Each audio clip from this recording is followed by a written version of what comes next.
Bom dia, graça e paz. Vamos orar para a gente continuar a nossa escola bíblica. Oremos. Pai Santo, querido, nós colocamos a nossa vida nas tuas mãos nesta manhã. Gratos somos pela tua presença, que teu Espírito nos dirija, que tudo seja feito conforme a tua vontade. Nós queremos consagrar tudo a ti, no nome precioso de Jesus. Amém e amém. Ok, pessoal, hoje nós estamos continuando o nosso estudo do Apocalipse e vamos seguir aqui agora no capítulo 18. Apocalipse, capítulo 18. Eu quero ler alguns versículos para a gente poder fazer a introdução. Eu vou ler na versão King James, tá? Apocalipse, capítulo 18. Amém. Passados esses acontecimentos, vi descer do céu outro anjo que possuía grande autoridade, e a terra se iluminou com seu esplendor. Então ele bradou com poderosa voz: caiu a grande Babilônia, e tornou-se habitação de demônios e antro de toda espécie de espírito imundo, e esconderijo de toda ave impura e detestável. Porquanto todas as nações beberam do vinho da cólera da sua prostituição. Os monarcas da terra se prostituíram com ela, os negociadores da terra se enriqueceram à custa do seu luxo extravagante. Então ouvi uma outra voz dos céus que exclamava: retirai-vos dela, povo meu, para não serdes cúmplices em seus pecados, e para não participardes das pragas que a atingirão. Pois os pecados da Babilônia se acumularam até o céu, e Deus se lembrou de todas as suas práticas iníquas. Agora, portanto, dar-lhe em retribuição a mesma moeda investida por ela, e mais, pagar-lhe em dobro por tudo que fez no cálice em que misturou bebidas fortes. Misturai, pois, para ela uma porção dobrada do seu próprio licor. Causar-lhe tanta aflição e infelicidade quanto a glória e a riqueza que ela buscou, exclusivamente para si, pois no seu íntimo ela meditava: estou assentada como rainha, não sou viúva, e jamais sentirei tristeza. Ok. Então nós temos aqui no capítulo 18, ainda falando da grande meretriz, e hoje especificamente falando sobre a queda dela, né? Na semana passada, nós identificamos quem é essa grande Babilônia, essa grande meretriz. Nós falamos bastante sobre ela, foi um estudo complexo, né? Mas nós entendemos quem é essa grande Babilônia, também chamada de besta que sai do mar, prostituta ou falso profeta. São esses nomes que ela recebe: grande Babilônia, besta que sai do mar, a prostituta, a meretriz ou o falso profeta. Que será um grande poder que vai apoiar o anticristo durante a grande tribulação. Isso está claro, né? Esse capítulo 18, o que é mais importante nele são as 4 vozes que aparecem. 4 vozes que vão sintetizar a queda da Babilônia. Então, o capítulo fala especificamente sobre a queda dessa prostituta, dessa Babilônia. Então, se a gente for dividir esse estudo para entender essas 4 vozes, nós vamos ter a voz da condenação, que vai do versículo 1 ao versículo 3. Depois teremos a voz da separação, que vai do versículo 4 ao versículo 8. Em terceiro lugar, nós temos a voz da lamentação, do versículo 9 ao 19, e a voz da celebração, que vai do versículo 20 ao versículo 24. Então nós temos as 4 vozes: uma que trata da condenação, outra voz que trata da separação, outra da lamentação e outra da celebração, ok? São essas 4 fases da queda dessa Babilônia. Então vamos para o versículo 1, para a gente poder entender. Versículo 1. Depois dessas coisas, vi descer do céu outro anjo que tinha grande poder, e a terra foi iluminada com a sua glória. Ok? Versículo 1. Depois de que coisas? Que coisas que está falando, né? Depois da gente identificar a Roma papal como a grande Babilônia. Por isso que o versículo começa dizendo, porque está falando a respeito do capítulo anterior que foi estudado, capítulo 17. Porque o capítulo 17 tratou da identificação dessa prostituta, da grande Babilônia, da meretriz. Por isso que o texto começa dizendo, depois dessas coisas, depois da identificação, eu vi descer do céu outro anjo. Quem é que viu? João. Né? E esse anjo tinha grande poder, e a terra foi iluminada com a sua glória. Então, ok. A prostituta está identificada. É uma coisa meio difícil de falar, né, sobre isso. Comparar uma instituição religiosa com uma meretriz é uma coisa meio forte para falar sobre isso, considerando que nós vivemos numa sociedade que é altamente católica, né? Mas não tem como estudar isso sem falar essas verdades, não tem como. Certo? Com todo o respeito que a gente tem aos nossos amigos, mas para estudar a Bíblia e entender essa revelação, nós precisamos saber que a Roma papal é a grande meretriz. Então, depois da gente identificar essa Roma papal, a gente começa a entender esse capítulo 18. A igreja cristã, ela se torna apostólica romana. A gente tinha ali a igreja cristã dos apóstolos, né? A igreja operando debaixo da doutrina dos apóstolos. Mas, de certa forma, a igreja não tinha muita expansão. Ela atingia só algumas áreas da sociedade. Nem toda a camada da sociedade ela conseguia atingir. Ela não tinha muito acesso àquela classe mais rica da sociedade. Então eu acredito que essa suposta conversão de Constantino foi uma estratégia de Deus, para que o evangelho pudesse se expandir. A gente pensa que estava de tudo ruim, né, quando Constantino, que era o imperador de Roma, ele se converte ao cristianismo, mesmo considerando que essa conversão foi política, né, a gente começa a perceber que aí o evangelho começou a atingir as camadas sociais mais elevadas, porque você tem agora um rei, um imperador, que é um cristão, certo? Então você vê toda a nobreza agora se convertendo ao cristianismo, entende isso? Mas ao mesmo tempo nós tivemos a contaminação da igreja cristã apostólica, ou a igreja apostólica, né, que era fundada debaixo da doutrina dos apóstolos. Nós temos uma igreja que começa a experimentar agora a idolatria. Ok? Por isso que essa igreja se torna apostólica romana sob a regência do imperador Constantino, 313 depois de Cristo. Ok? E em 390 ela se estabelece como religião oficial de Roma. Religião oficial de Roma. Se torna agora igreja apostólica, porque católico é universal, né? A palavra católica, ela tem um sentido de universal, está em todos os lugares, tal. Então se tornou igreja católica apostólica romana.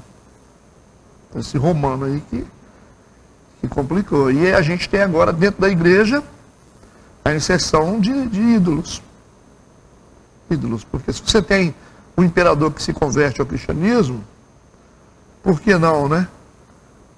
Fazer um pouco da vontade dele, ou toda a vontade dele, né? Ele está dando todo o apoio para essa igreja agora, essa igreja fica rica, e essa igreja agora começa a achar que é interessante adorar ou prestar algum tipo de homenagem para os apóstolos. É uma estratégia inteligente do diabo, né? O Paulo foi um cara legal, né? E o João foi, pessoal, amém. E o Pedro foi, amém. Então por que a gente não pode fazer uma estátua deles? Mas aí é idolatria, né? Mas é o imperador que está falando, né? O que vocês acham? Então essa igreja se torna idólatra quando ela resolve casar com o Estado. Isso. Até hoje nós temos igrejas que querem casar com o Estado, né? Casamento de igreja com a política. Então, a conversão de Constantino foi o casamento da igreja com o Estado, com a política. E para saber se esse negócio dá certo, né, alguns acham, né, tem muita gente que gosta de dizer assim, não, mas a igreja precisa se envolver com essa área de política, né? As pessoas que se acham muito inteligentes, né? Não, a igreja tem que se envolver sim, não tem que casar. O problema é que o pessoal está casando, né? Ela tem que se envolver, ela tem que votar, as pessoas precisam votar mesmo, né? A única coisa que a gente tem hoje é o voto. Mas isso não quer dizer que a gente tem que trazer, né, o Estado para cima do altar. Entende? Se você for discutir com alguns pastores hoje, não, que a igreja está sendo omissa e tem que assumir cargo dentro da política, gente, é só você estudar a Bíblia um pouco. Por favor, por mais que você tenha alguma ideia, né? Você se acha muito inteligente, você diz assim, não, nós temos que envolver com a política. Aí você vê o pastor que é candidato a prefeito, o pastor que é candidato a vereador. Entende isso? Então você não tem isso na Bíblia. Sacerdote é sacerdote, profeta é profeta, rei é rei. Tem alguma mistura? Por mais que as pessoas achem que é bonitinho, legal, que a gente vai... Isso não está na Bíblia. Sacerdote é sacerdote. Nós temos na Bíblia um rei. Vocês lembram do rei Uzias? O que ele fez? Ele quis ser o quê? Ele quis ser sacerdote, né? Ele achou que ele podia entrar dentro do templo, oferecer sacrifício, oferecer incenso para Deus. O que aconteceu com ele? Saiu uma lepra na cabeça dele, na testa dele. É só estudar a Bíblia. Então, porque se você é rei, você não tem direito, a não ser que você for um sacerdote. Davi era um sacerdote. Ok? Moisés tinha uma função sacerdotal, era um grande líder, mas tinha uma função sacerdotal. Mas isso são regras da Bíblia? São princípios na Bíblia ou são exceções bíblicas? Exceções bíblicas. Agora, não quer dizer que o cara tem que se misturar. Cara, todo casamento da igreja com política nasce filho deficiente. Pode ter certeza. E nós temos aqui o filho deficiente que nasceu, foi a Igreja Católica Apostólica Romana, quando a igreja decidiu casar com o Estado.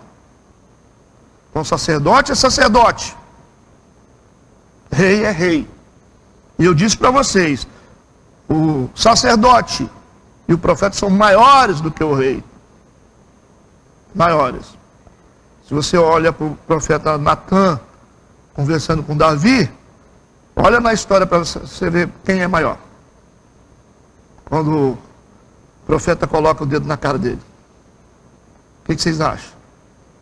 Ele abaixa, coloca o joelho no chão, tira a capa dele. Ele fala, você vai morrer, rapaz. Ok? Só você vê. A autoridade do profeta Eliseu, a autoridade dos profetas, o profeta Samuel, por exemplo, é um exemplo claro de autoridade. Claro de autoridade. Sobre Saul, né? Sobre o próprio Davi. Então a gente quer embolar as coisas, né? A gente quer porque a gente acha bonito. Porque isso tem a ver com a nossa conveniência. Porque a gente quer procurar algum meio de ganhar dinheiro, não é isso? Ou ter posição social dentro da política, aí a gente deixa de exercer o ofício. Às vezes eu falo, a gente não está cuidando nem de igreja direito. Eu falo isso para alguns pastores, vocês não estão cuidando nem de igreja direito. Porque se for cuidar de igreja direito, dá muito trabalho. Muito trabalho. E quem tem igreja para cuidar, não tem tempo para mexer com política. Se vocês me perguntarem aqui, pastor, você vota em quem? Eu digo lá embaixo, aqui não. Vou falar, você faz o que você quiser. Agora vocês não vão me ver trazendo alguém aqui em cima para falar sobre política. Porque esse lugar aqui não pertence a eles. Esse lugar aqui não pertence a eles. Eu poderia muito bem, se tivesse um prefeito aqui instituído, como autoridade instituída por Deus, poderia trazer ele aqui para orar pela vida dele. O microfone é meu, não é dele não. Ele poderia falar, dar uma saudação talvez para ele, como um prefeito que já está eleito. Agora, em campanha política, não rola. Teve muita gente que disse assim, mas o pastor deveria se envolver mais. Eu vou me envolver? Eu vou me envolver, eu vou deixar de ser sacerdote? Eu vou me rebaixar? Não posso, né? E não, se você acha que é diferente, é só você me provar com a Bíblia. Porque as pessoas falam assim, eu acho, né? E aí você vai ter que ser bom na Bíblia, porque aqui eu sei fazer. Essa aqui é a minha área. Pode ser bom em mecânica, o que você quiser. Agora, você vai ter que provar para mim. E se você provar para mim biblicamente, você pode ter certeza que eu vou deixar o cara fazer campanha aqui em cima. Eu me rendo. Mas como você não vai provar, porque não está na Bíblia, você vai ficar aí mastigando aí, e pensando, não, isso aí está... Igual a outra que uma vez veio aqui na igreja e falou assim, eu sei que está na Bíblia, mas eu não concordo. Mas como assim? Eu sei que está aí, pastor, mas eu não concordo. Não está certo. Então a gente tem que aprender a se submeter à palavra de Deus. Nós temos que entender. Rei é rei. Sacerdote é sacerdote. Cada um no seu lugar. Vamos orar pelos reis? Vamos, claro, nós vamos orar pelos reis, nós vamos abençoar os reis, vamos abençoar, vamos pedir que os reis façam um bom governo, sim. Eles vão pedir orientação para a gente vai dar, certo? É assim que os profetas faziam. Mas nós não vamos misturar os ofícios, porque ninguém quer lepra aqui não. Se a igreja ficar leprosa, já era. Está entendido isso? Nós temos esse grande exemplo da conversão de Constantino.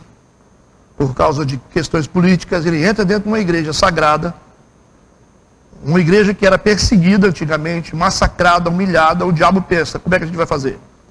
Quanto mais a gente bate nesse povo, mais eles crescem. Quanto mais a gente mata, mais eles se reproduzem. Quanto mais a gente persegue, mais eles têm fé, então a gente vai se unir a eles.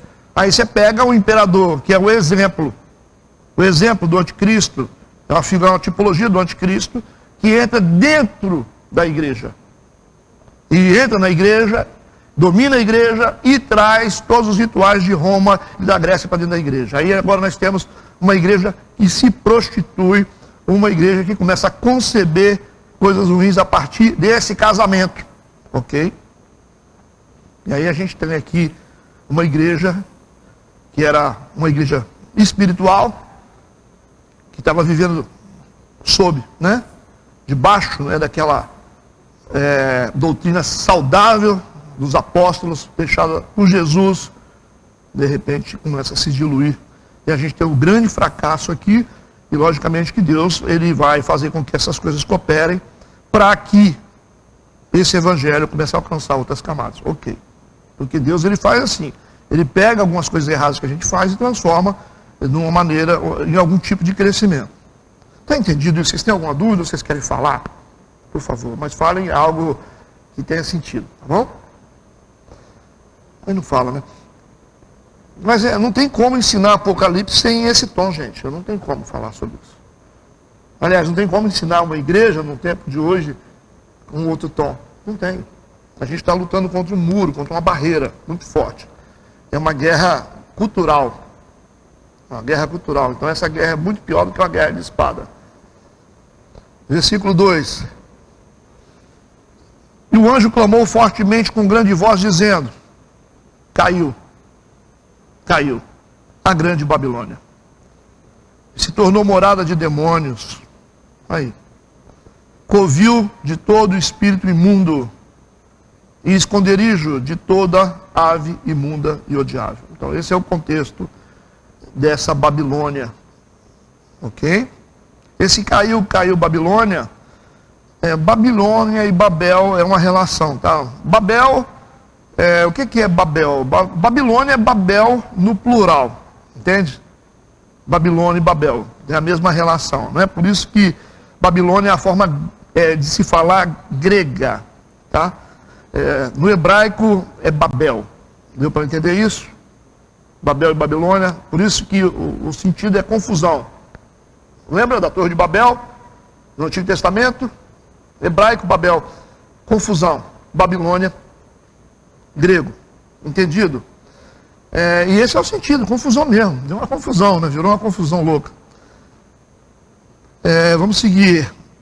Nos escritos dos profetas do Antigo Testamento, a palavra Babilônia, quando não se refere a uma cidade, no sentido literal, ela é empregada relativamente ao estado de confusão.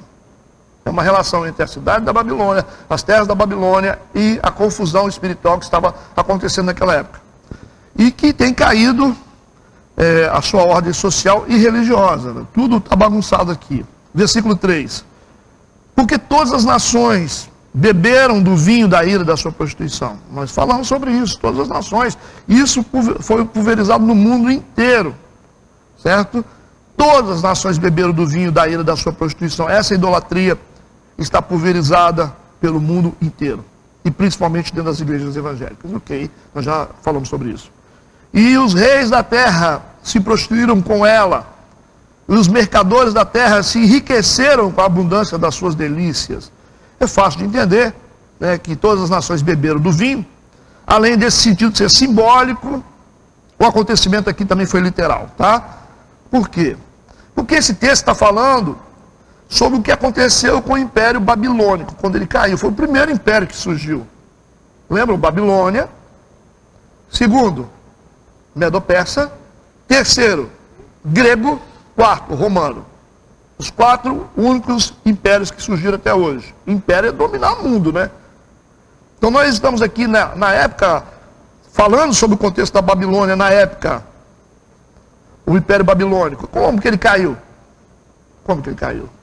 Vocês perceberam que o texto disse, do versículo 3, porque todas as nações beberam do vinho, da ira da sua prostituição, e os reis da terra se prostituíram com ela, os mercadores da terra também se enriqueceram com a abundância das suas delícias. Então, o Império Babilônico, ele era um império de devassidão, e Daniel, ele mostra como é que foi a queda dela. Olha que interessante, como que o Império Medo-Persa dominou. Vamos lá, Daniel capítulo 5, versículo de 1 a 4. Como é que o Império Babilônico foi destruído e o Império Medo-Persa assumiu? Daniel capítulo 5, versículo de 1 a 4. Olha o que diz. O rei Belsazar deu um grande banquete a 1000 dos seus senhores e bebeu vinho na presença dos 1000. Você viu a relação que está fazendo com o que aconteceu na história, com o que está acontecendo hoje com a Babilônia, que é a prostituta? Ok? Está fazendo uma analogia entre a Babilônia, o Império Babilônico, e a igreja de hoje. Ele estava bebendo vinho na presença dos 1000. Então tinha uma festa de vinho ali. Havendo Belsazar provado o vinho, mandou trazer os vasos de ouro e de prata que Nabucodonosor, seu pai, tinha tirado do templo que estava em Jerusalém, para que bebessem neles. O que está acontecendo aqui? Eles, como Nabucodonosor dominou Jerusalém e saqueou o templo, pegou todos os utensílios do templo que eram sagrados, levou para o império dele, e agora o filho dele está fazendo uma festa. E todos aqueles utensílios que eram usados, sagrados, para cerimônias, para Deus, rituais sagrados, ele está usando para fazer festa. Você imagina o que acontece? Então, aqueles vasos que deveriam ser vasos de honra, agora viram vasos de desonra. Eles estão bebendo o vinho de prostituição em taças que eram usadas para vinho de comunhão. Percebe? Todas as bacias, tudo que tinha dentro do templo está sendo profanado. É como se você pegasse uma igreja com um monte de gente que está trabalhando para Deus e começa agora a trabalhar para o diabo. Pessoas que deveriam ser usadas para o serviço de Deus, hoje estão sendo usadas para o serviço mundano e do diabo. Aí você vê pessoas que tocam para o mundo, pessoas que cantam para o mundo, pessoas que usam seus dons, o seu corpo para o mundo. Você pode ser um vaso de honra ou de desonra, né? Ou o seu corpo foi feito para servir ao Senhor, você está servindo a quem? Às vezes é um tabernáculo de demônios, não é verdade? Porque quando um corpo é profanado, você está usando o templo, que é sagrado, para ser território de demônios. Percebe o que eu estou falando? Entende? Então isso está acontecendo com a igreja hoje, sempre aconteceu também, porque o que deveria ser para Deus está sendo feito para o diabo. Exatamente isso que Belsazar está fazendo. Usando todos os vasos de honra, que eram para servir a Deus no templo, para servir agora a sua festa, o seu banquete, as suas orgias. É isso que está acontecendo. Por isso que o texto está dizendo aqui, no versículo 2, havendo Belsazar provado o vinho, mandou trazer os vasos de ouro e de prata que Nabucodonosor, seu pai, tinha tirado do templo. Do templo, qual templo? O templo que Salomão fez, que estava em Jerusalém, para que bebessem neles. Esse é o maior nível de profanação, né? Os seus príncipes, as suas mulheres e concubinas. Então trouxeram os vasos de ouro que foram tirados do templo da casa de Deus, que estavam em Jerusalém, e beberam neles. O rei, seus príncipes, as suas mulheres e concubinas. Viu como que repete? Isso é tradição judaica, a repetição. Tá? Por isso que você vai ver sempre repetindo as mesmas coisas, para que fique bem entendido. E aí, no versículo 4 diz, beberam o vinho e deram louvores aos deuses de ouro. Aí mexeu com Deus, né? Aí mexeu com Deus. De ouro, de prata, de bronze, de ferro, de madeira e de pedra. Aí vai aparecer depois, vocês vão ver, né? Uma mão escrevendo na parede. Aí o Daniel vai falar assim, vamos chamar o Daniel para interpretar aqui. Ele falou, você sabe o que é isso aí?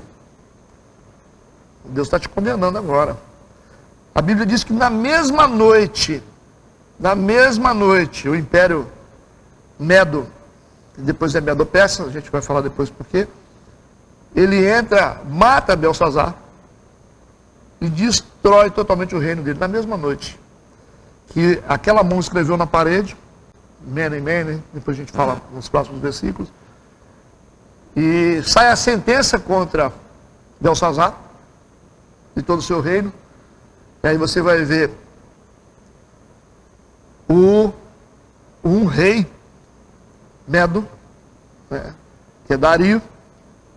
Ele vai entrar no palácio exatamente nesse momento e vai destruir, vai matar, vai saquear, vai tomar. Aí você vai ver o domínio do Império Medo sobre os babilônicos. Vamos lá, Daniel capítulo 5, versículo 30 e 31. Olha o texto. Naquela mesma noite que ele profanou, né? Foi morto Belsazar, rei dos caldeus. E Dario, o Medo, ocupou o reino, sendo da idade de 62 anos. Viu como é que foi o domínio? Porque eles resolveram profanar as coisas de Deus. O reino acaba aqui. Então, assim, essa é uma maneira de destruir alguns reinos.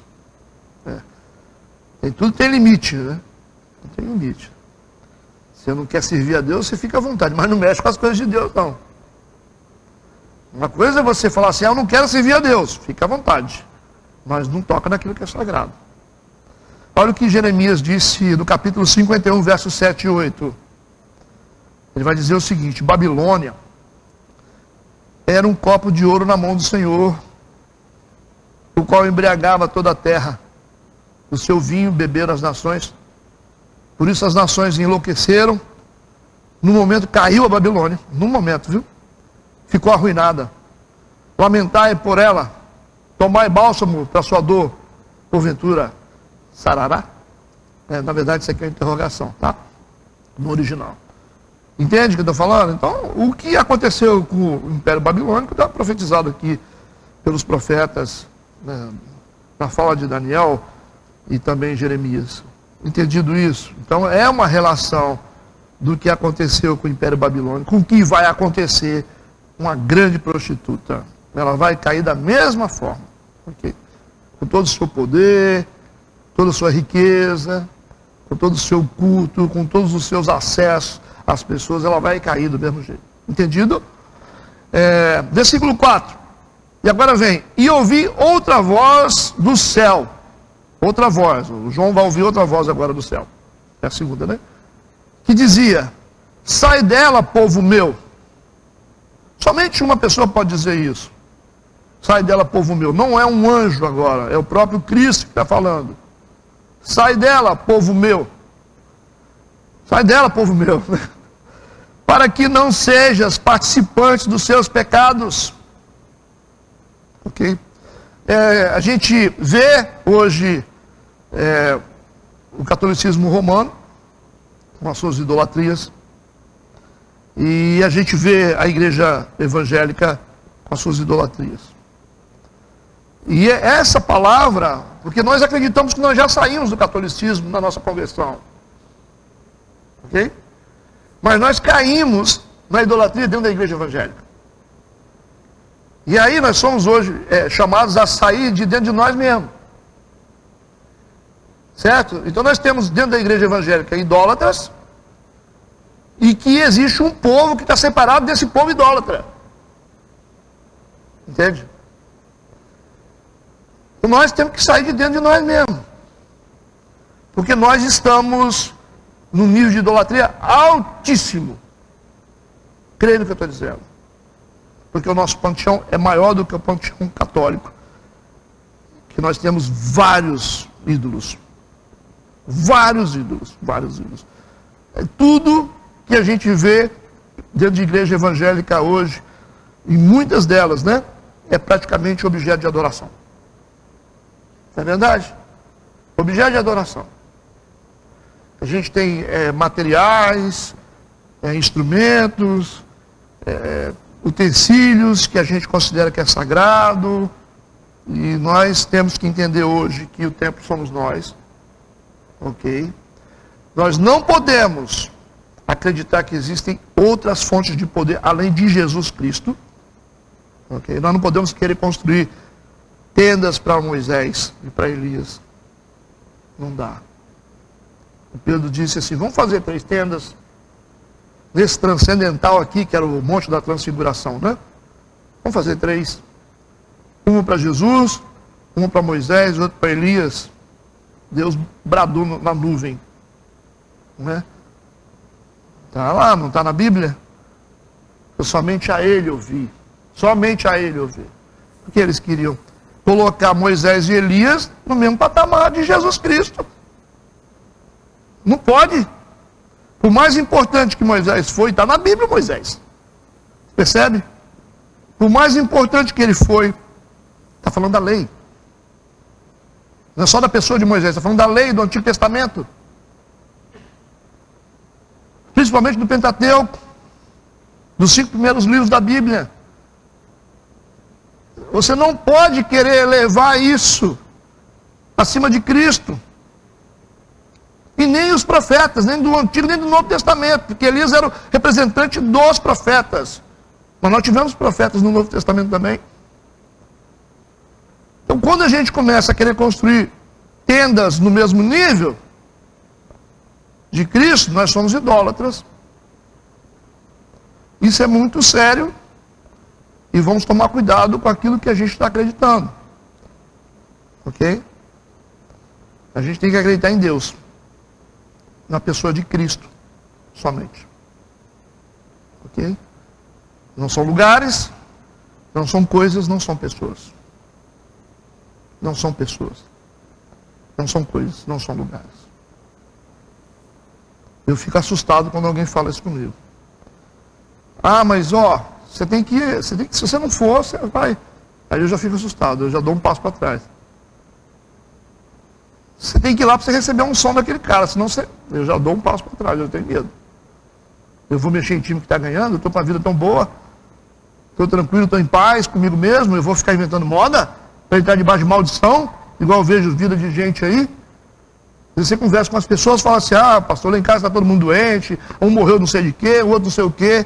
Um dia desse eu fui conversar com um rapaz e ele falou assim: ah, pastor, lá em casa o meu irmão está viciado não sei de quê, está com AIDS, e os filhos estão com problema disso, com a doença disso. E aí, não estou dizendo que a pessoa ter doença é problema, porque a gente fica doente, mas parece que tem um urucumbaca na pessoa. A vida financeira agarrada, a vida conjugal agarrada, tudo dando errado. Misericórdia, gente. Então o negócio trava, ninguém segura não, viu? Quando começa a dar errado as coisas, sai da frente. Misericórdia por isso. Então tem que tomar muito cuidado. Quem tem coisas a perder, tem que tomar muito cuidado com o que faz, porque tem coisa que vai afetar diretamente a cruz. Se você tocar na cruz, se você tocar em Cristo, você vai arranjar problema com Deus. Ok? E a idolatria é algo extremamente perigoso. Perigoso. Tudo é muito perigoso. Você fica, porque isso aí vai mudar a minha vida. Mudou a minha vida. O que mudou a sua vida? O que muda a vida é Cristo. É Ele. Ele muda. Mas, simplesmente isso. Nós temos que ser uma igreja cristocêntrica. Sempre. Tudo isso aqui pode passar. Eu posso, de repente, não estar aqui amanhã e vem outro pastor. Certo? Ok? E vai conduzir a obra de Deus.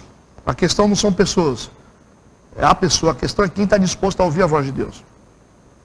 Não é que existem pessoas boas ou ruins. É quem está disposto a se anular para fazer a vontade de Deus. É só isso. É só disso que Deus precisa. Deus não precisa de ninguém especialista. Não precisa de especialista. Ele precisa de gente que está disposta a dar lugar para Ele, para ser instrumento dele. Por isso você vai ver na Bíblia Deus usando pessoas simples. Os improváveis estão sendo usados. Para que a glória seja de Deus. O vaso tem que ser de barro. Ok? Então eu oriento vocês a isso, a tomarem muito cuidado nessas crenças gospel que existe por aí, que está esquisito, né? Muito esquisito. Então, eu vi outra voz do céu que dizia, sai dela, povo meu, para que não sejas participante dos seus pecados, e para que não incorras nas suas pragas. Outra voz, é a voz de Cristo. Não é um outro anjo, né? Como os versículos anteriores. O único que pode dizer, povo meu, é o próprio Jesus. Essa voz evidente e poderosa do nosso Salvador. Somente Deus pode fazer isso, chamar um povo corrupto de povo meu. Não é? Só Deus faz isso.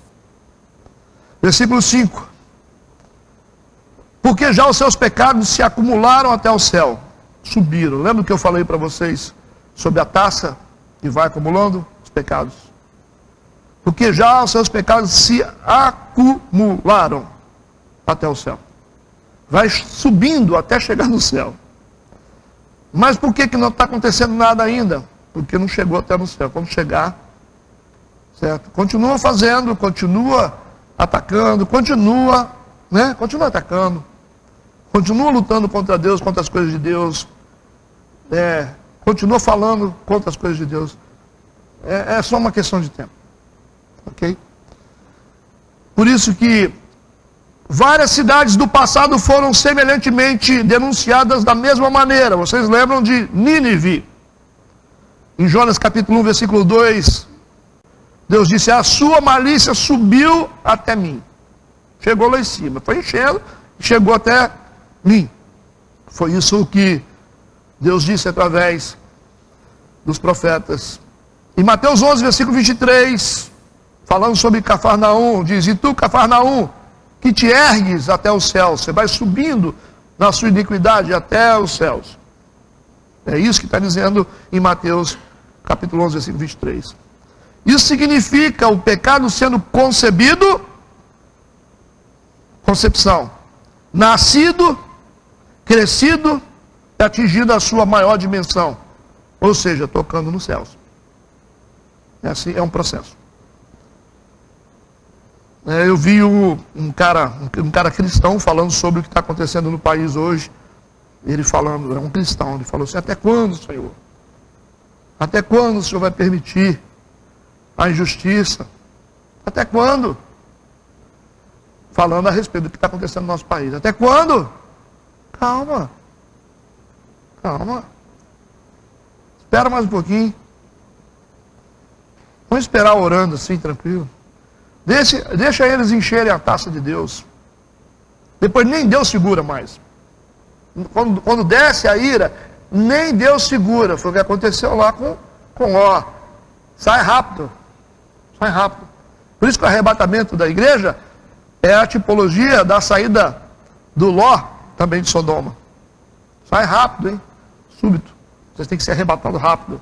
Porque quando ela descer, ninguém segura. Deus não pode conter a sua ira.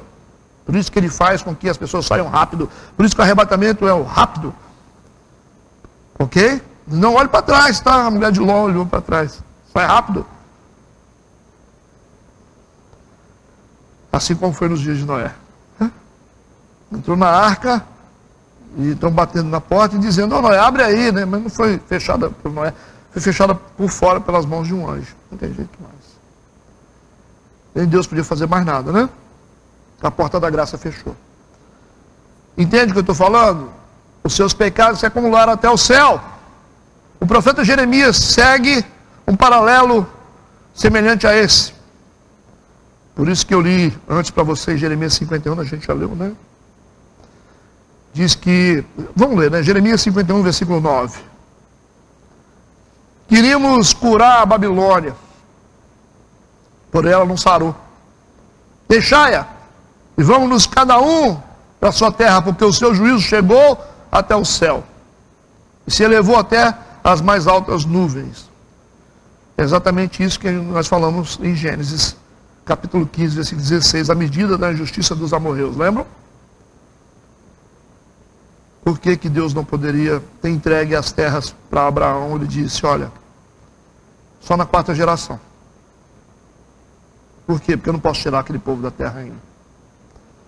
Porque a medida da iniquidade deles ainda não subiu. Quando chegar no nível, eu tiro. E chegaram exatamente nos tempos de Josué. Ok? Então, tudo que é feito constantemente tem uma hora que vai encher. Qualquer dessas ideias fornece um indício de como o pecado pode se acumular e produzir automaticamente um julgamento divino. Fica entendido isso, gente? Para quem acha que Deus demora, para quem acha que Deus está tardando em agir, por isso que ele fala, paciência. Porque Deus é um juiz. Deus não age assim, de qualquer jeito. Vamos juntar as provas, né? Vamos ver, né, o que tem que ser falado, ele vai juntando assim. Aí é um tribunal, gente. É um tribunal. A vida espiritual, o mundo espiritual, isso é um tribunal. Nós temos um juiz. Temos um acusador que é o Satanás. Nosso advogado de defesa que é Jesus o justo, né?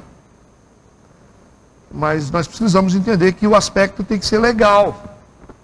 Deus não vai passar por cima da lei para favorecer gente. Só porque você é bonitinho, porque você faz isso. Ele não vai. Se você quebrar a lei, você vai sentir o peso da lei sobre você. Mas Deus não é bom? Mas por que o mundo está assim? Por que quebrar a lei? Se vocês fizerem perguntas hoje, pastor, por que Israel é um povo tão perseguido e massacrado? Desde a Bíblia. Por quê? Quebra de princípio. Israel é o povo mais legalista que existe no mundo. Sempre foi. Olha para a Bíblia. Quantas vezes Deus insistiu com o povo de Israel? Gente, o povo de Israel é aquele povo que atravessou o Mar Vermelho. Não é um povo. Mesma característica. Deus fez um milagre, livrou eles lá do Egito. Não é? Aí de repente eles chegam diante de águas que estão amargas e começam a murmurar. As águas estavam amargas, as águas de mar. E foram transformadas em águas doces. É o mesmo povo que começou a se levantar contra Moisés no deserto. A gente não tem água para beber, você trouxe a gente aqui para quê? Para a gente morrer de sede? Então não adianta. Não adianta abrir Mar Vermelho. Não adianta você tornar as águas de mar doce. Ok? Aí foi lá. Moisés já estava irritado, né? Aí Deus falou, ó, você vai e toca na rocha aí, que vai sair água. Saiu água. A segunda vez Deus falou, fala para ela agora, não toca mais. Ele foi e tocou de novo. E o povo estava murmurando, por falta de água. O Moisés deixou de entrar na terra de Canaã por causa disso. O povo levou ele a essa coisa, né? Esse nervosismo de ter que ferir uma rocha que não deveria ser ferida novamente, tem que falar para a rocha, né? A rocha representa Cristo, tá? Mas é o mesmo povo. É o mesmo povo que adorou ídolos. Salomão começou a cultuar os ídolos das suas esposas, gente. É o mesmo povo. Olha para a Bíblia, quantas vezes Deus tem insistido com esse povo? Quantas vezes Deus tem corrido atrás desse povo, servindo, adorando ídolos, se prostituindo? É o povo de Israel, o legalista. Ou vocês acham que alguém sofre dano sem ter feito alguma coisa? Então Deus não é juiz justo? Deus não vai trazer nenhum tipo de dor para a gente sem que haja uma legalidade. Tem? Não pode, não tem como ele fazer isso. De graça, me mostra na Bíblia. Me mostra na Bíblia. O único que sofreu dano sem ter feito nada foi Jesus, mas fez pelos nossos erros. Pelos nossos erros, ele sofreu dano. Me aponta um na Bíblia. Davi disse: eu nunca vi um justo desamparado, nem a sua descendência mendigar o pão. Ele falou: eu fui jovem, agora eu sou velho. Nunca vi, e nunca viu e nunca verá. O que a gente sofre são os nossos atos de injustiça. E não vem falar sobre Jó, não, que a gente já estudou sobre isso. Jó nem convertido direito era. Não convenceu nem a mulher dele, nem os filhos, que era tudo desviado.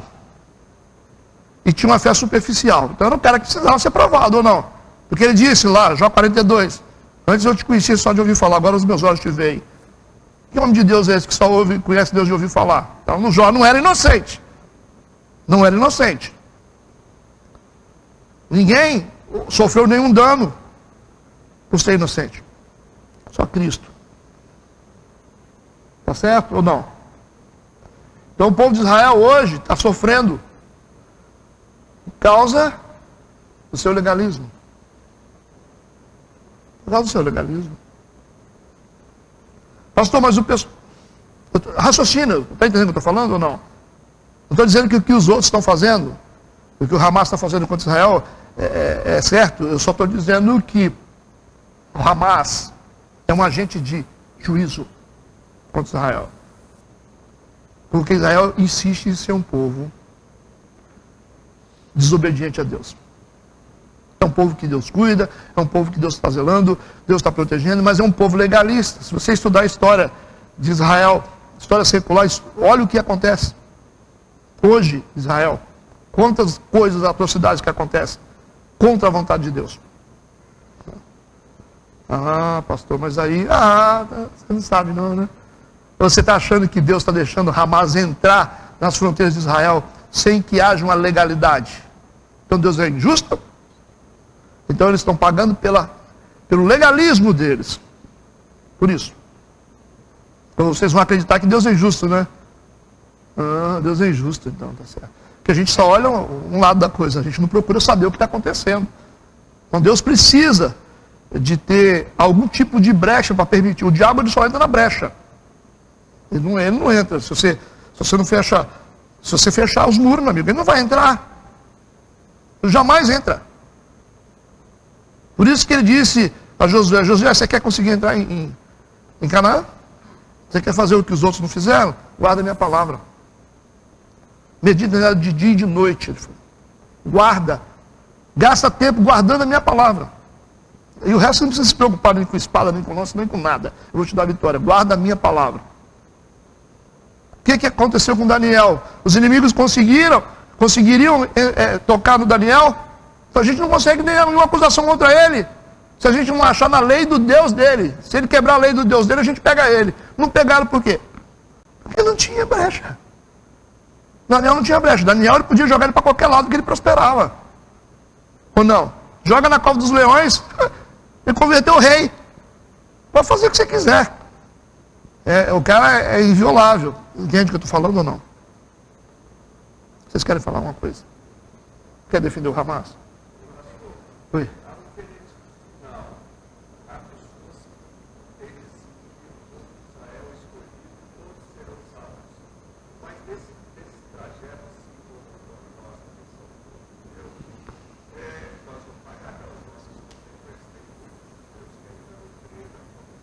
Os judeus não vão todos ser salvos, só os que se arrependerem, né?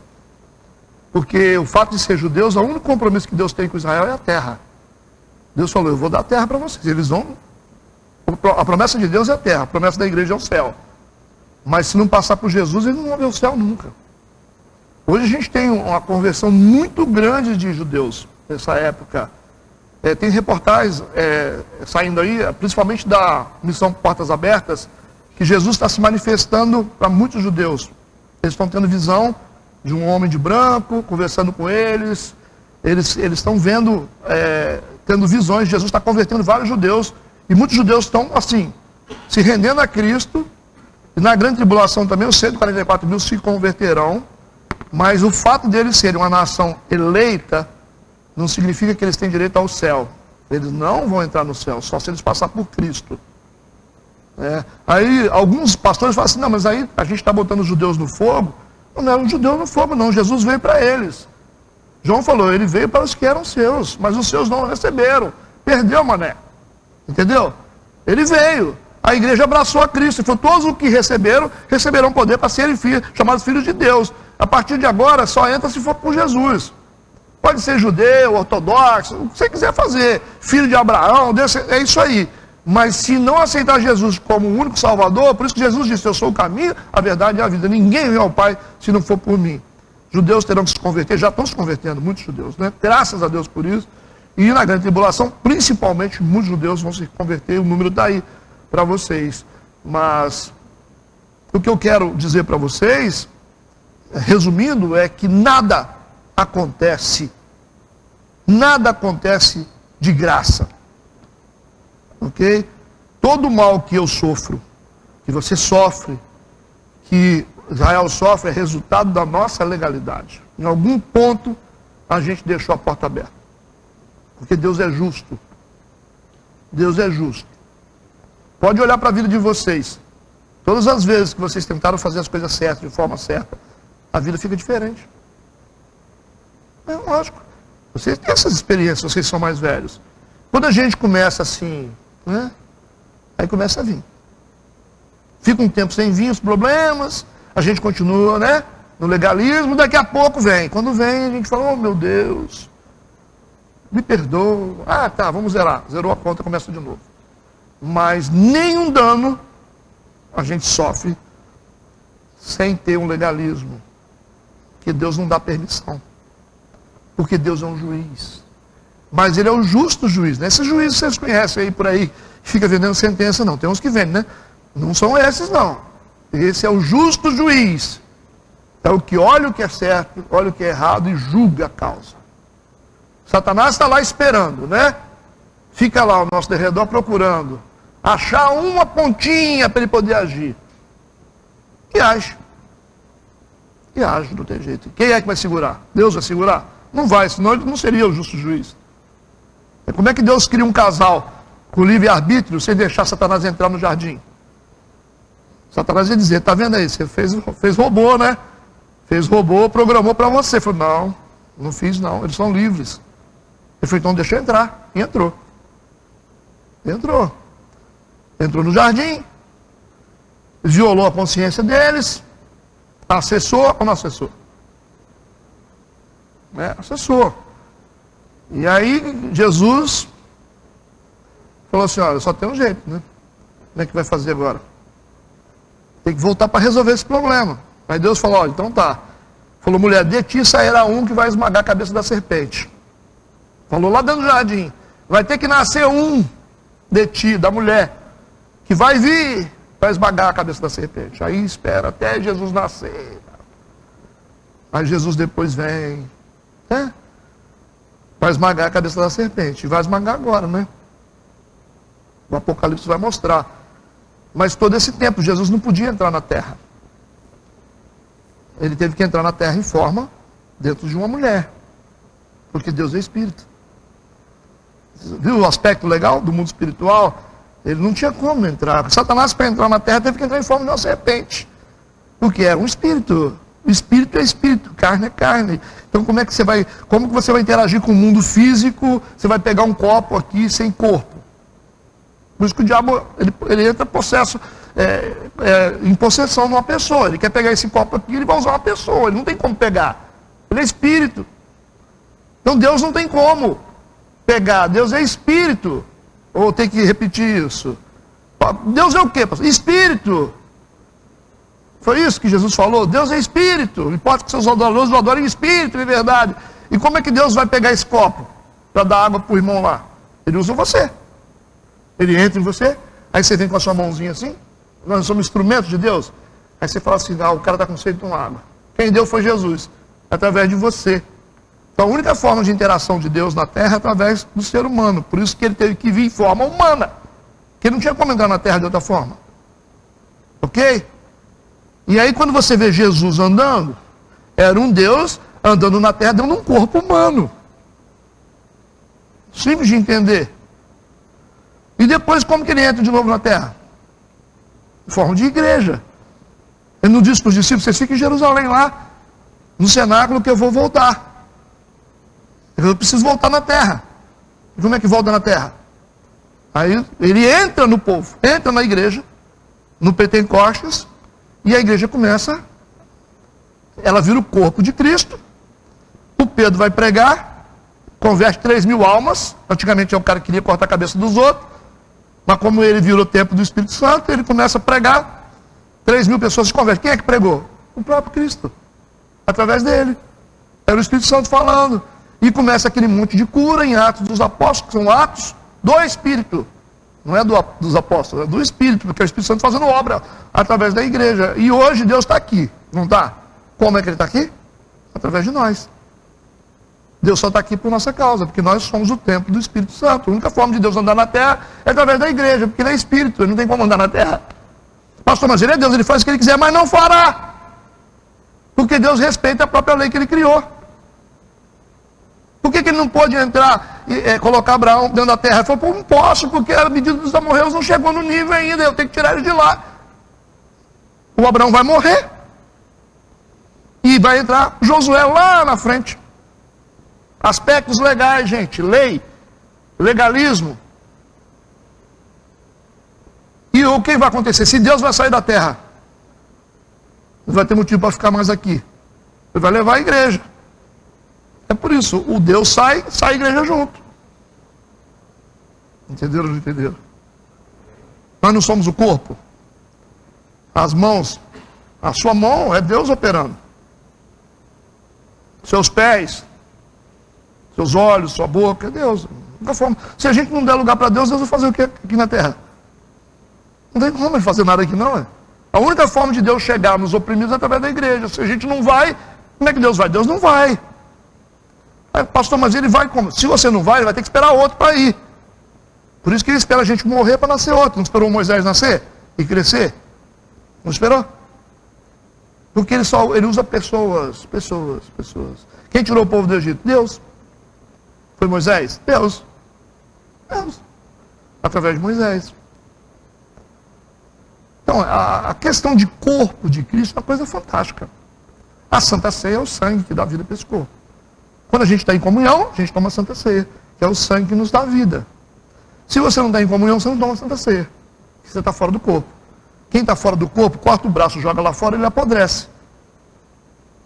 Por isso que ele não tem direito ao sangue, porque ele está longe. O cara não vem na igreja, ele está lá na rua andando, não vem na igreja, então ele está desconectado. Você arranca esse braço aqui, essa mão e joga lá fora, ele apodrece. Ou não? Mas quando ele está no corpo, ele está na igreja, ele tem sangue. Por isso que ele pode tomar Santa Ceia, entendeu?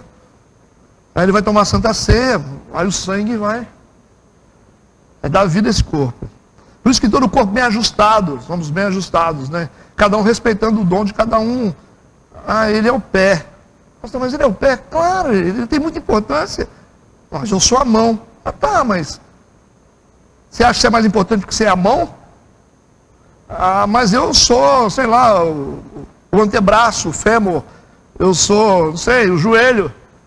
Quem é mais importante? Todos são importantes.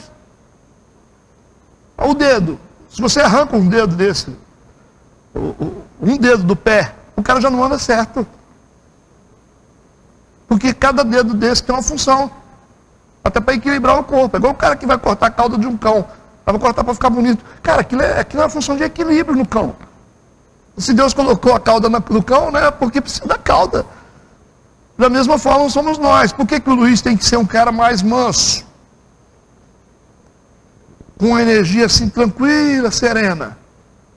Porque ele não pode ser o mesmo membro do outro. Ele não pode ser, senão não é corpo. Você tem que ser diferente. Ele tem um jeito, ele tem outro jeito, outro jeito, outro jeito. Cada um tem um jeito. E tem que ser assim.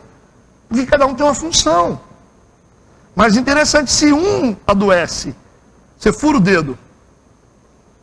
É o sócio, não é o dedo. O corpo inteiro sente. Ou não? E se inflamar? O corpo inteiro vai para a cama. Aí vai Luiz Alberto, pastor de Magno, Barba, todo mundo para cima do leito. Por causa dele. Você já viu o cara que morreu porque deu uma infecção no dedo? Ah, porque você achou que o dedo não tinha importância, né? A unha infeccionou. Ah, a unha não serve para nada não. Teve gente que deu uma gangrena, né? Deu um trem aí na unha, porque morreu, porque já começou, né? Na orelha, assim, um negocinho que começou, você não cuidou. Por isso que nós temos que ser diferentes, respeitar a função de cada um, as diferenças por Cristo. Porque o cabeça é Ele. E Ele que cuida. Olha o poder disso, gente. É fantástico isso. Se você tem um corpo bem ajustado, cada parte, Paulo ensinou isso o tempo todo, cada parte fazendo a sua função, irmão, faz a sua função. Não tenta fazer a função de pé. Cada um fazendo a sua parte, estão bem ajustados no corpo e a cabeça é Cristo. Cara, nós temos ali uma roupa pronta para Deus descer. Eu falo com vocês que é o avatar de Deus na igreja. Com Deus ele quer entrar na terra, mas ele olha para o corpo, sim. E Deus não entra num corpo disfuncional. Ele não quer. Por isso que a unidade é o maior poder da igreja. Você viu que o corpo de Cristo não foi violado, nem um osso dele foi quebrado na cruz. Por que eles faziam isso? Quebravam os ossos. Como vinham as festas sagradas, não podia ter ninguém crucificado. Porque na época das festas sagradas dos judeus não podia ter ninguém na cruz, porque quem estava na cruz era maldito. Então o que eles faziam para acelerar o processo da morte? Quebrava as pernas do cara. Aí o cara, com as pernas quebradas, não conseguia respirar. Aí começava a sufocar e morria rápido. Não entrava nos dias sagrados. Só que Jesus não foi violado, nem o osso dele foi quebrado. Por que não foi quebrado? Porque nós não poderíamos habitar num corpo quebrado. Entende? Porque o corpo de Cristo tem que ser perfeito. O corpo de Cristo, o que é ser perfeito no corpo de Cristo? Cada um fazer a sua parte na sua função. De dedinho, de fio de cabelo, certo? De unha, de pé, de tornozelo. É cada um, isso é ser perfeito. Agora, se todo mundo quiser ser pé, o que vai virar? Vamos virar um monstro, né? Já pensou um corpo que tudo é pé?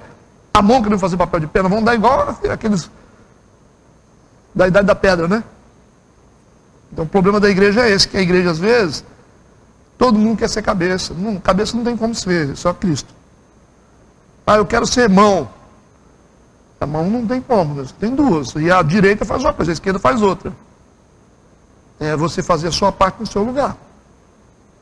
E aí você toma a Santa Ceia em comunhão, você tem um corpo funcionando, operando e vivo. Cristo chega nesse corpo e anda na terra. A única forma da gente ter Deus neste mundo é cada um fazendo a sua parte. Por isso que cada igreja tem uma característica. A Assembleia tem a característica, a Batista tem a característica, o Metodista tem a característica, porque nós somos um corpo também. Tem pastores que evangelizam na rua, são bons em lidar com mendigos, alguém tem que fazer isso. Mas tem pastores que evangelizam de púlpito. Tem pastores que são missionários. Então você tem que ter as diferenças. Né? Tem pastor que pastoreia aqui, tem pastor que é evangelista, tem pastor que corre atrás, tem pastor que vai para o campo de batalha, vai para o Afeganistão lá. Mas tem que ter um pastor para também evangelizar a elite. E tem um cara que só lida com o rico. Você pega igual a Bola de Neve. A maioria do povo da Bola de Neve é rico. Que é uma igreja que começou na praia. Ah, pastor, mas aí não. Mas quem é que vai evangelizar os ricos? O rico não pode ser salvo, não? Ah, e tem o seu João lá que evangeliza na favela. Tem que ser o seu João também, né? Então, percebe? Então, quando a gente consegue juntar as igrejas, cada um no seu papel, em unidade, em unidade. Cada um respeitando a diferença uma da outra, aí você tem Deus. E aí talvez seria essa forma da gente mudar o mundo e o Brasil, se cada igreja se respeitasse e entender o seu papel como igreja e fazer a sua parte. Não ficar aí querendo ser melhor que a outra. Seria muito bom, né? Mas isso tem que começar aqui, né? Começa aqui, depois vai na outra. A Colatina mudaria se não fossem competitivas as igrejas. Mudaria. Então o único caminho é a unidade, não tem outro caminho. Tem um caminho. É trazer Deus para a terra. Então como é que a gente muda o Brasil? A gente tem que trazer Deus para a terra.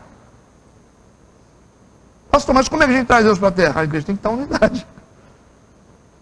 Agora, senão fica uma confusão. A confusão que está no país hoje, vocês acham que tem alguma esperança? Está afastando Deus. A gente vai dominar no nosso território aqui.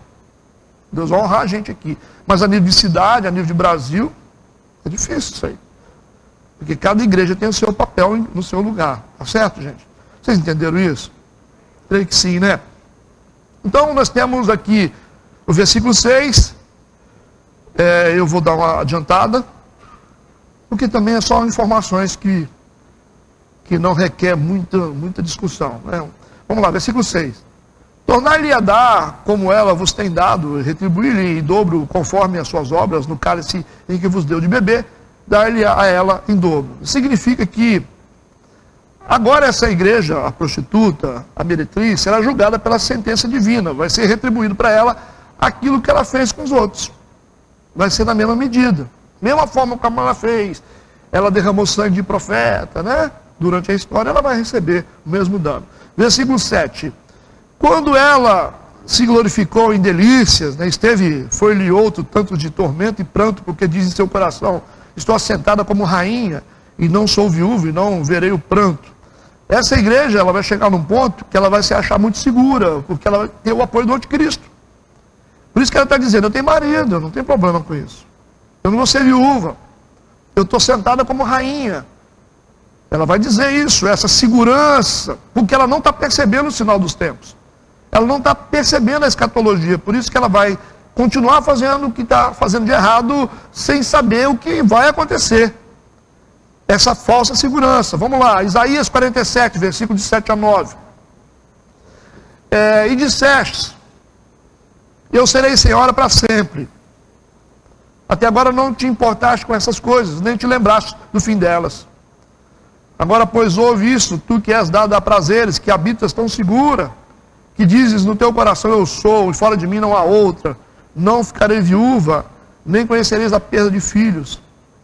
Porém, ambas essas coisas virão sobre ti no momento, no mesmo dia, perda de filhos e viuvez, com toda a sua plenitude, virão sobre ti por causa da multidão das tuas feitiçarias, e da grande abundância dos teus muitos encantamentos. Então esse é o julgamento da falsa igreja. Ela vai ficar viúva, ela não vai ter mais o apoio do anticristo, e não vai ter mais adeptos. Versículo 8. Portanto, num dia virão as suas pragas, a morte, o pranto, a fome, e será queimada no fogo, porque é forte o Senhor Deus que a julga. A sentença do passado sobre Babilônia imperial será revivida aqui.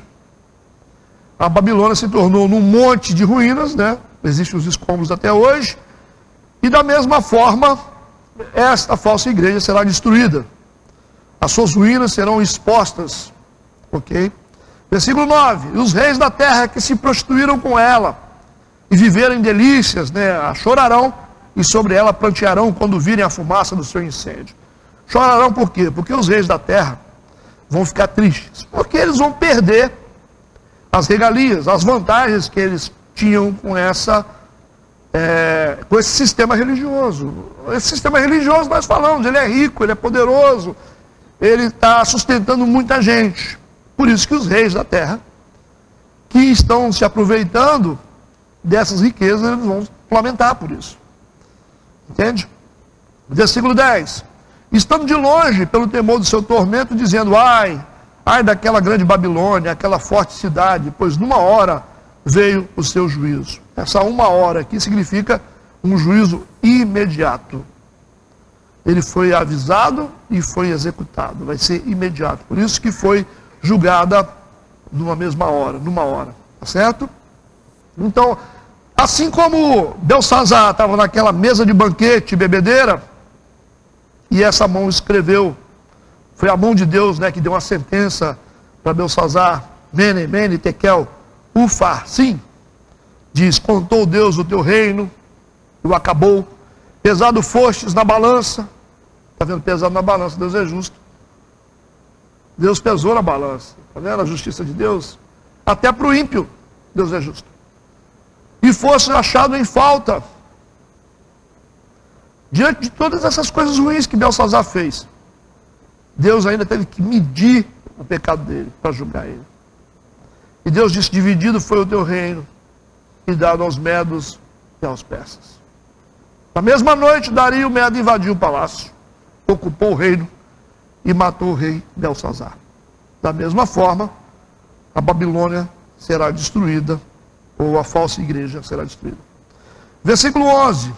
E sobre ela choram e lamentam os mercadores da terra, porque ninguém mais compra as suas mercadorias. Mercadores, né? Finalidade lucrativa vai ser interrompida. Por isso que os mercadores da terra choram. E a igreja, a gente sabe que hoje é um grande mercado também, né? Ou não? É um grande mercado, né? Existe um fenômeno, né, na década de 90 que foi descoberto que pode ser rico sendo pastor. E aí tem uma galera que entrou de cabeça nisso. O cara nunca estudou, nunca fez nada, nunca quis nada com nada, vamos ser pastor. Vamos virar pastor, né?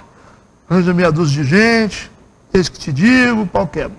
Quem é que vai contradizer, né? Tem que ter conhecimento para poder dizer que esse eis que te digo não é de Deus, né? Nem todo eis que te digo é de Deus. Para você falar para quem está falando, você vai ter que ter muita autoridade bíblica. E a Bíblia diz que o povo se perde por falta de conhecimento, é difícil achar gente que tem coragem para confrontar biblicamente, e a gente vai ter que aceitar o eis que te digo. E no meio do eis que te digo, que muitos são mentirosos, não estou dizendo que todos são, mas tem muito dinheiro rolando, né? Tem muito dinheiro rolando. Gente que não quer compromisso com a igreja, principalmente, que não quer servir a Deus, adora isso. Adora. Vamos lá na Dona Maria, lá, do cantão lá, que ela vai dizer pra gente o que a gente tem que fazer. A pessoa não tem compromisso com a igreja, não tem pastor. Vai ter a Dona Maria lá que fala, né? E a Dona Maria fala, é isso que eu te digo. Tem aqui, ó, uma cobra enrolada na sua vida, mas eu estou desenrolando com oração. Tá certo? Aí quem foi beneficiado por essa oração, que ninguém sabe o que aconteceu, né? No mundo espiritual é um lugar só que quem fala isso que te digo que entende, né?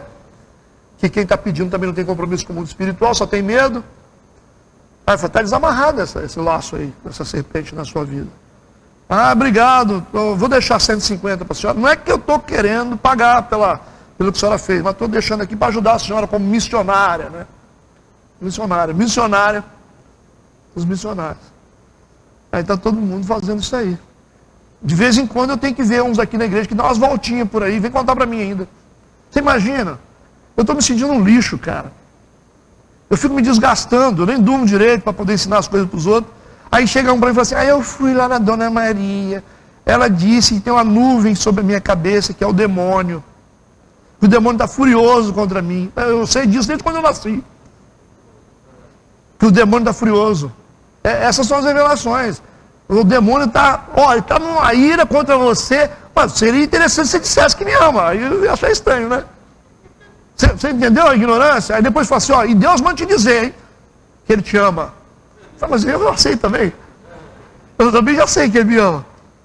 Porque se eu estou vivo até hoje, porque alguém está me amando, né? E aí começam essas coisas.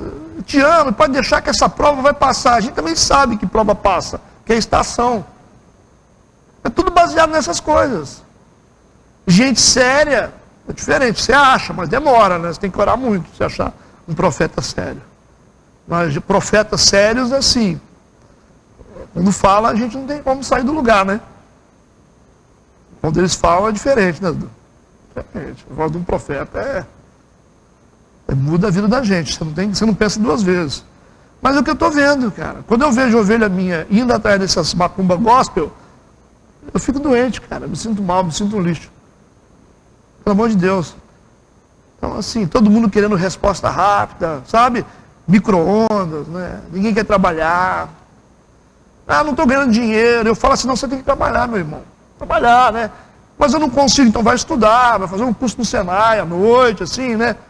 Aí chega lá a dona Mariazinha, ela fala assim, não, é porque está amarrado, tem uma obra de macumbaria para você, uma obra de macumbaria. Fizeram uma obra para você, por isso você não consegue dinheiro.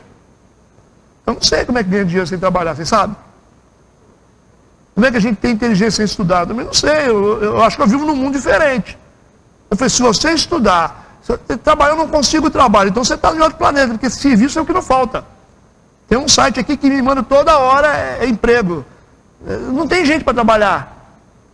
Ninguém quer fazer mais nada, né? Você não consegue um ajudante de pedreiro, um ajudante de pintor, um cara para capinar o lote, você não consegue nada. Demanda é muito grande de serviço. Então, esse é o planeta que eu vivo. Como é que você vai dizer que você não vai trabalhar? Vai lá vender pastel na sua casa pelo delivery, lá vende. Todo mundo faz isso. Pastel, docinho, milho verde, entrega em casa.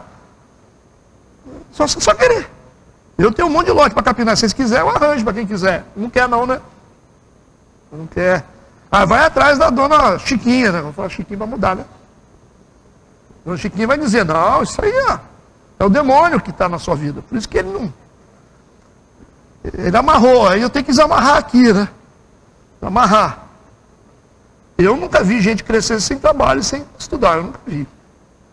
Só se roubar, né? Roubar cresce aí. Então esse mundo gospel faz de conta que está todo mundo atrás desse negócio. Aí quando um tapado igual eu estou falando aqui, não, esse cara aí está falando besteira. Eu estou falando besteira, mas vou falar. Mas infelizmente é isso que o povo está buscando. Aí roda para todo mundo lá, depois vem de novo na minha sala. Aí pastor, o que eu faço? Ah, agora você quer saber o que você faz, né? Vai trabalhar. De novo. Um dia veio um cara pregador aqui, pregador, renomado aí. Trouxeram o cara aqui, estava passando dificuldade por aí afora. Tênisinho de marca, calcinha de marca, camiseta de marca. Aí veio um amigo dele que visitava a nossa igreja, ele achou, vai, o pastor de marca não é bonzinho, ele vai te ajudar, né? Não sabe quem eu sou. Ele vai te ajudar, você vai ver. Aí sentou lá, o cara falou assim, não, pastor, que eu estou aqui precisando da sua ajuda, tal, não sei o quê. Aí ele falou assim, eu estou precisando da sua ajuda, que eu sou missionário. Missionário. Eu tenho um chamado. Eu falei, eu também tenho. Eu tenho, tu tens, ele tem, nós temos. Todo mundo tem chamado para Deus, para pregar. É só você que tem. Aí ele ficou assim, né? Eu sou um cara meio, eu sou sem graça demais. Aí ele, o cara todo decepcionado, né? O cara que trouxe ele. Eu falei, irmão, vou te falar um negócio com você. Vai trabalhar. Vai trabalhar. Mas eu não tenho chamado para trabalhar. Eu falei, mas Deus não chama de desocupado. Os discípulos eram tudo pescador. Não tem um desocupado. O cara teve que quebrar a carroça dele para poder servir a Deus. O boiadeiro. Ninguém não ouviu chamar de desocupado.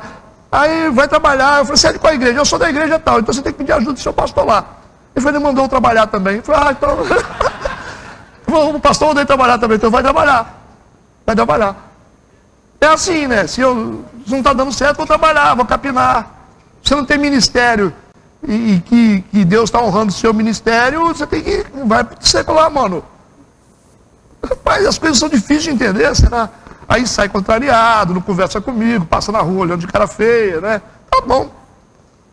Assim, se ninguém falar, vai ficar do mesmo jeito, né? Vai trabalhar. É assim que a gente faz aconselhamento pastoral. Vai trabalhar. Vai respeitar sua mãe e seu pai. Não, porque eles falam assim comigo, pastor, eu tenho um chamado para lidar contra demônios. Eu queria estudar batalha espiritual. Eu falei, você não vem nem na escola bíblica? Não vem nem na escola bíblica. E quer estudar batalha espiritual, gente? Não faria o dever de casa. Quem expulsa demônio é gente de família, gente que estuda a Bíblia. Expulsa demônio são esses, gente que paga as contas, certo? Gente trabalhador, esses que expulsa demônio, porque o diabo não tem o que acusar, né? Vai acusar de quê? Esses conseguem expulsar demônio. Se a autoridade se faz assim. Não adianta você ficar com a vida toda torta e dizer só porque você ora 2 horas. Não vai resolver. E aí fica essa coisa. Essa escola bíblica não está dando certo, não. Vamos seguir. Então nós temos aqui, estamos terminando, mercadorias de ouro, versículo 12 e 13. De pedras preciosas, de pérolas, de linho fino, de púrpura, de seda, de escarlata, toda madeira odorífera e todo vaso de marfim, todo vaso de madeira preciosíssima, de bronze, de ferro e de mármore, e canela, perfume, mirra, incenso, vinho, azeite, flor de farinha, trigo, gado e ovelhas. Essa é a lista das coisas que essa igreja lhe dava, né? Cavalos e carros e corpos e almas dos homens. Essa é a principal meta. Primeira lista de objetos inanimados de cobiça dos homens, que termina a lista com a alma dos homens. O principal intuito do anticristo é ter como mercado, ou no seu mercado, a alma dos homens. Então esse texto é bem claro, versículo 13, a última parte. Corpos e almas de homens. Está falando sobre os escravos, né, da época, e a gente tem escravos hoje, escravos também mentais, né? Versículo 14. E o fruto do desejo da tua alma foi-se de ti, todas as coisas gostosas e excelentes se foram de ti, e não mais as acharás. Falando sobre o fim do governo maligno do anticristo, com o advento da volta de Cristo. O fim da igreja falsa e o fim do anticristo com a volta do nosso Senhor Jesus Cristo. Versículo 15. Os mercadores dessas coisas, que com elas se enriqueceram, estarão de longe pelo temor do seu tormento, chorando e lamentando. Chorando, sim, por causa da mesma referência de que eles estarão chorando pela perda do poder. São os reis que estão se beneficiando com o poder dessa prostituta. Versículo 16. E dizendo, ai, ai, daquela grande cidade que estava vestida de linho fino de púrpura, de escarlate e adornada com ouro e pedras preciosas e pérolas, porque numa hora, ou seja, num só momento, foram assoladas tantas riquezas. Todo esse poder será destruído na volta de Jesus Cristo. Versículo 17 a 19. E todo piloto, e todo que navega em naus, e todo marinheiro, e todos que negociam no mar, se puseram de longe. E vendo a fumaça do seu incêndio, clamaram dizendo, que cidade é semelhante a esta grande cidade? E lançaram pó sobre as suas cabeças, e clamaram, chorando e lamentando, dizendo, ai, ai, daquela grande cidade, na qual todos os que tinham naus no mar se enriqueceram em razão da sua opulência, porque numa hora foi assolada. Vocês estão entendendo que a ênfase aqui é sobre a destruição da Babilônia, que é uma analogia da destruição da falsa igreja, com todo o seu poder, toda a sua riqueza, todo o seu domínio e todo o seu benefício para os mercadores. Entenderam isso? Versículo 20. Aí a voz vem dizer, alegra-te sobre ela, ó céu, e vós santos apóstolos e profetas, porque já Deus julgou a vossa causa quanto a ela.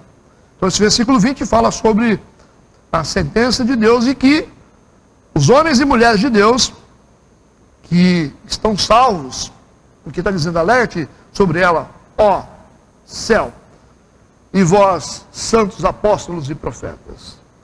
Os homens de Deus, as mulheres de Deus, os arrebatados, os que estão livres da grande tribulação, que serão salvos. Ele está falando para essa turma toda, para a gente se alegrar, porque Deus julgou a nossa causa em relação a essa igreja. Versículo 21. E um forte anjo levantou uma pedra como uma grande mó, e lançou no mar, dizendo, com igual ímpeto será lançada a Babilônia, aquela grande cidade, e não será jamais achada. Como que os textos enfatizam a destruição dessa religião, desse sistema religioso que estará apoiando o anticristo. Versículo 22. Em ti não se ouvirá mais a voz de arpistas, e de músicos, e de flautistas, e de trombeteiros, e nenhum artífice de arte alguma se achará. Não tem mais, né, gente que faz ídolos. E ruído de mó em ti não se ouvirá mais. O som do moinho aqui indica a prosperidade deles, tá? Que o moinho estaria triturando espigas, grãos. Então esse é o símbolo da prosperidade.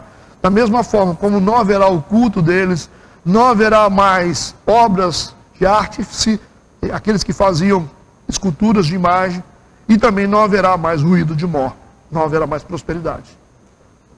No versículo 23 e 24 diz, e a sua luz de candeia não mais luzirá em ti, e vos de esposo e de esposa não mais em ti se ouvirá, porque os teus mercadores eram os grandes da terra, porque todas as nações foram enganadas pelas tuas feitiçarias. E nela se achou o sangue dos profetas e dos santos e de todos os que foram mortos na terra. Está falando do que essa igreja, ou esse sistema religioso fez com os mártires, né? Martirizou eles, né? Pontos que morreram pelas mãos desse sistema religioso. Então vocês perceberam que o capítulo é praticamente enfatizando a destruição, a queda da grande Babilônia. Certo? Então, assim, não tem muita coisa diferente, mas sim só enfatizando como será a destruição. Ok, gente? Amém? Vamos orar. Deus, obrigado por esse momento tão precioso na sua casa. Os nossos irmãos, a tua palavra é a tua verdade. Que possamos persistir como igreja na tua presença e estarmos sempre glorificando o teu nome através daquilo que fazemos. Nós estamos aqui para servi-lo e adorá-lo. Em nome de Jesus, nos dê um culto muito abençoado esta noite. Fala aos nossos corações, em nome de Jesus. Amém.